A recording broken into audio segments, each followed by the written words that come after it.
Good morning, I'm Maddie Jansen, and this is the podcast of 17 News at Sunrise. It's everything you need to know to start your day in about 15 minutes. Working in the spirit of the Golden Empire, this is 17 News at Sunrise. Good morning. Accusations of inappropriate behavior, a local teacher in trouble with the law after allegations of sexual misconduct. What the superintendent is saying about the accusations and the relationship between him and the teacher.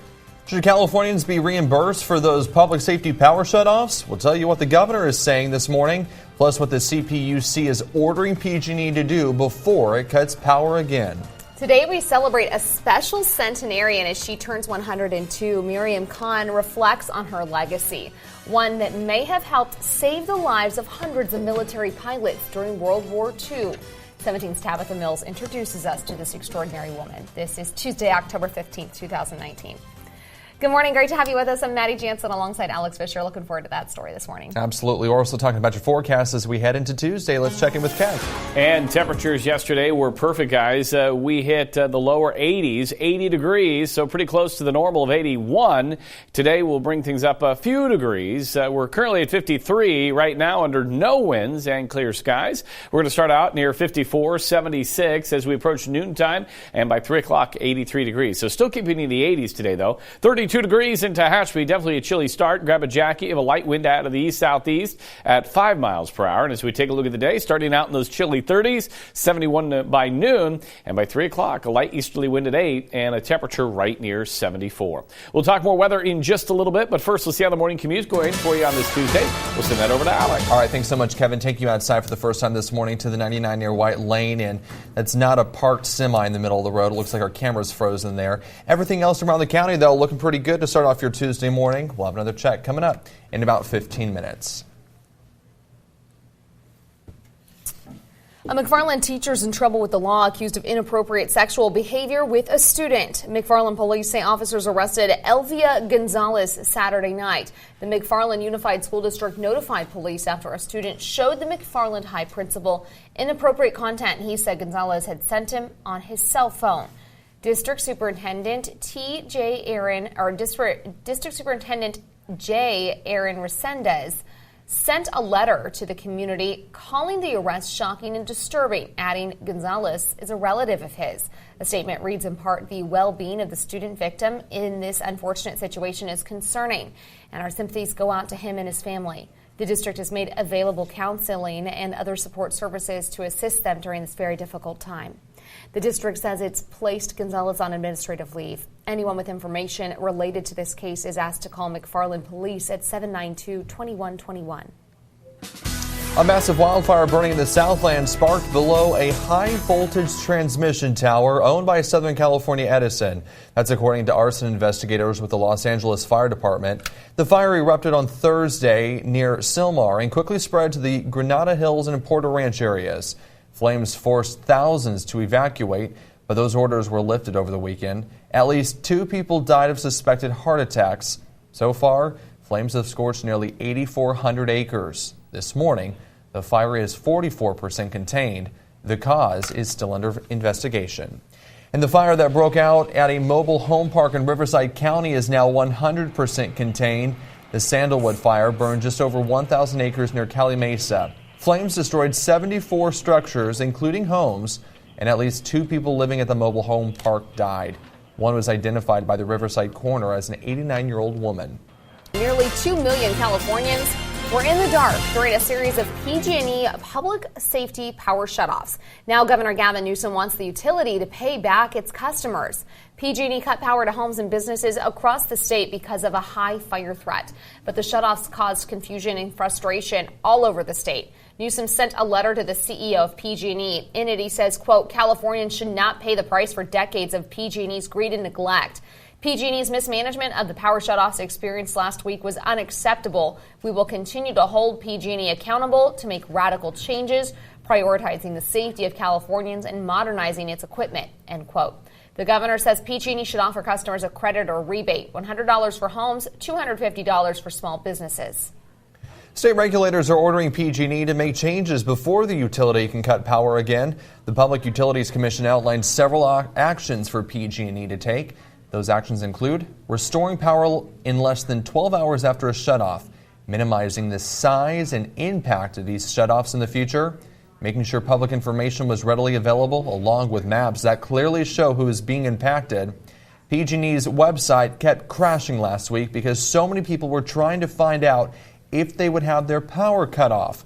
The CPUC says the utility needs to have better communication with local governments and emergency agencies so they can be prepared. PG&E says it made the right call cutting power and no catastrophic fires broke out. People in Northern California were startled by the shaking earth days ahead of the anniversary of one of California's biggest quakes. The USGS says a 4.5 magnitude earthquake struck near Walnut Creek late last night. The quake hit just after 10:30, just minutes after a smaller 2.2 magnitude quake shook the same area. Our sister station Kron was on the air when the quake hit. Here is how the show's anchors reacted. Stop what we're doing right now. Tell our producer, I think we just had an earthquake. So if we can stop that videotape and come out to the set, because our lights have just been jiggling, our set just jiggled. You felt it? I could feel that set shake as I was reading that script off the bat. It wasn't immediately clear which fault was the source of the quake. Several faults are nearby. No injuries or significant damage was reported.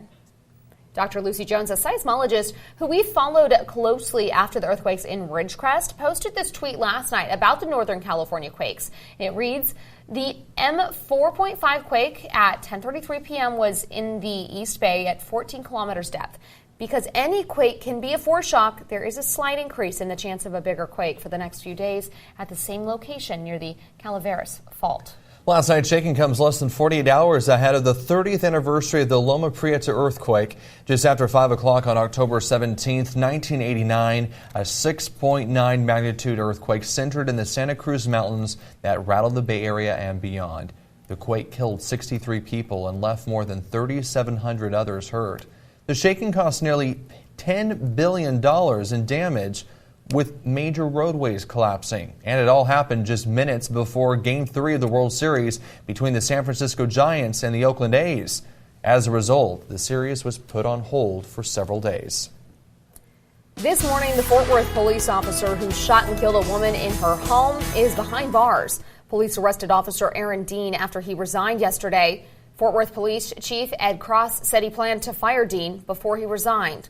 Dean could be seen on his body cam video shouting, "Put your hands up, show me your hands," before shooting 28-year-old Tatiana Jefferson through the window of her home Saturday. He never identified himself as a police officer. The attorney for the Jefferson family tweeted the family's relieved Dean was arrested and charged with murder. But Jefferson wasn't the only woman fatally shot by a police officer in Texas this weekend. This morning, the brother and sister of Tatiana Carr, a woman killed by a police officer in Dallas, are speaking out in a one-on-one interview with NBC's Gabe Gutierrez this morning on the Today Show. Here's a preview of what they discussed. At the end of the Amber Geiger trial during sentencing, both of them, John's brother, hugged Geiger. I don't know if you saw that, but the video made its round. How difficult is it? What position are you in? Have you even begun to think about forgiving this officer yet? The hug came about a year after it happened, so they had time to process and grieve and maybe get counseling of things of that nature, so that could have been part of their process. I pray that God gives us that forgiveness in our heart. But right now, it's just that we're not there yet.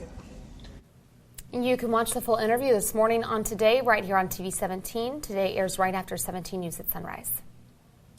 Many Kern County school districts saw a modest increase in student performance on last year's state assessments. 43.2% of Kern County elementary and high school students met or exceeded the English standards on the California Assessment of Student Performance and Progress, while a 28.2% of them met or exceeded the math standards. This marks a minor increase from the 2017-2018 school year, but Kern County is lagging behind in test scores in the state. Students between the 3rd and 8th grade and high school juniors take the state exams every spring. They proudly served our nation, and now they're getting to see the memorials built to honor them. Eitan Wallace is tagging along on this 41st Honor Flight Kern County trip, and coming up in about 20 minutes, he has a look at the welcome our veterans got when they arrived in Washington, plus a look at the busy day they have ahead of them today.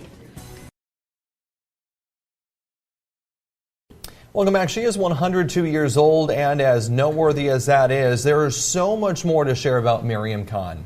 Which is where 17's Tabitha Mills comes in. Good morning, Tab. That's right. Good morning, Maddie and Alex. Miram Kann is a remarkable woman. She's a World War II veteran who taught hundreds of pilots how to fly, and I'll let her take it from here.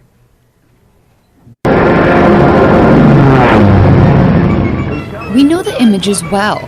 World War II fighter planes, bombers, and even transport planes soaring through the air, captured in black and white film.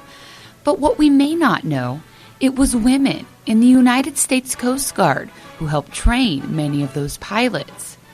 Well, the pilot gets into a little airplane, and I give him problems to solve. You take off and landing, and that's what they had to learn to do. 102-year-old Miram Kann was a link trainer during World War II. A link trainer, also known as a pilot trainer or a blue box, was an early version of a flight simulator. It turned and banked, and it would, if you went too far, it would go into a spin. It'll go bzzz. The Indiana native landed in California during the war, training military pilots how to fly in low or zero visibility conditions. I'm so proud of that I could do what I had to do. Kann is also a talented artist, and during her service painted war posters, winning awards for her artwork. I really loved it. I enjoyed it. She's remarkable in every sense of the term. If the country always calls for you to help, to volunteer and do it.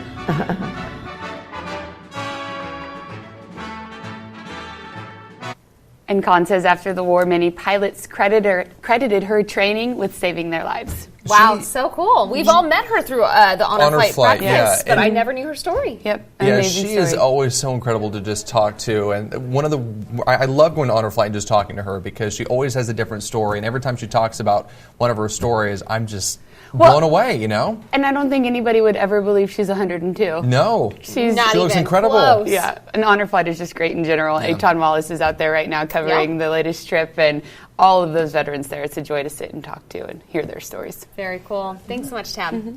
Well, it's olive oil harvest season here in Kern. We'll show you how the industry is thriving coming up in your 17 Business Watch.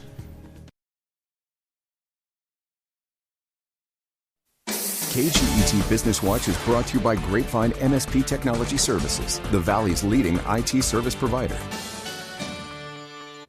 Welcome back. JetBlue is taking the crown for being the nation's top airline for families. The Points Guy gave JetBlue the top spot, crediting the airline for its seat comfort, unlimited free snack basket, and the ability for families to pool miles together.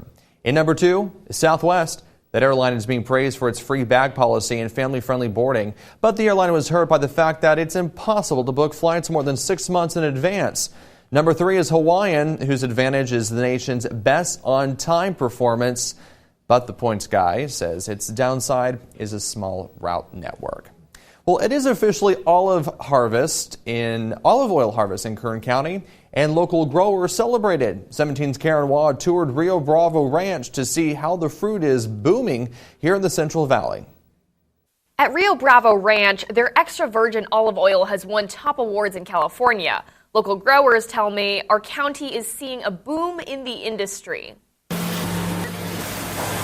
If Kern County is known for two things, oil and ag, olive oil production combines them both. In California, it seems to be on the rise, sort of a new era in California ag where people are all of a sudden realizing that they can produce a good olive oil in California. At the mouth of the Kern River Canyon, the Rio Bravo Ranch has been growing citrus for decades. About a decade ago, they started growing olives. We found some very experienced people to mill our olive oil, which allowed us to grow very quickly and all of a sudden be producing a very high-quality olive oil. Outsourcing their production to a company on wheels. The only thing is we need water. So we just go into the orchard, and as the olives are picked, they go into the mill and they're processed directly. Mill on Wheels travels around the Central Valley and coast, producing olive oil for more than 50 ranches a year. My husband and I decided to move from France to California, and when we arrived here, we couldn't find a good olive oil that would appeal to us because we were used to European olive oils. Now they produce small, high-quality batches.